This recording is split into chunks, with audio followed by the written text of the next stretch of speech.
इससे पहले वो उसे जान से मार डालते, वहाँ क्रिस्टोफर नाम का एक आदमी आता है जिसके कहने पर उन्होंने जेम्स को छोड़ दिया। वो सबको बाहर जाने को कहता है क्योंकि उसे जेम्स से अकेले में कुछ जरूरी बात करनी थी। बारटेंडर से उसे पता चला था कि जेम्स कैप्टन जॉर्ज कर्क का बेटा है। जॉर्ज और पाइक ट्रेनिंग के वक्त एक दूसरे के बहुत अच्छे दोस्त हुआ करते थे, इसलिए उसे जेम्स के लिए भी हमदर्दी थी।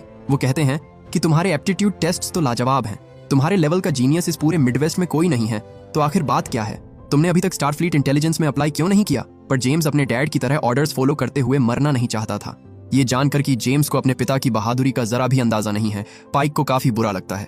वो कहते हैं कि उस दिन तुम्हारे पिता सिर्फ 8 मिनट के लिए स्टारशिप के कैप्टन बने थे और उस 8 मिनट में उन्होंने 800 जानें बचाई, जिसमें तुम्हारी माँ और तुम भी शामिल थे। उम्मीद है तुम उनसे बेहतर करोगे।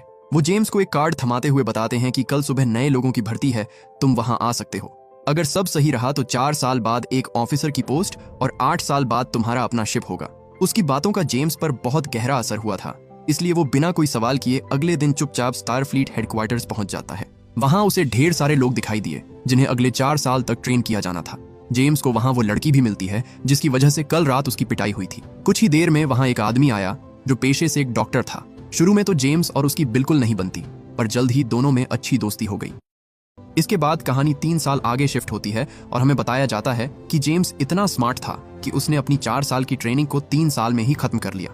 जहां बाकी लोग टेस्ट को क्लियर करने के लिए अपनी जी जान लगा दे रहे थे, वहीं जेम्स कुछ ना करके भी बड़े आराम से टेस्ट्स क्लियर कर दिया करता था। हालांकि वो अब भी अपनी हरकतों से बाज नहीं आया था। आए दिन वो किसी न किसी नए लड़की के साथ पकड़ा ही जाता था। आज भी उसका एक इम्पोर्टेंट टेस्ट था। ऐसा माना जाता था कि ये स्टारफ्लीट एकेडमी का सबसे मुश्किल टेस्ट होता है जिसे बहुत कम लोग ही क्लियर कर पाते थे। इस टेस्ट में जेम्स को एक सिमुलेशन में बिठाया गया जिसमें उसे अपनी टीम को लीड करते हुए दुश्मन की शिप को डिस्ट्रॉय करना था। जैसे ही ये टेस्ट शुरू हुआ, सब घबरा गए क्योंकि उनकी शिप पर लगातार हमले हो रहे थे, जिससे शिप का काफी ज्यादा हिस्सा डैमेज हो गया। पर जेम्स के चेहरे पर एक शिकन भी नहीं आती।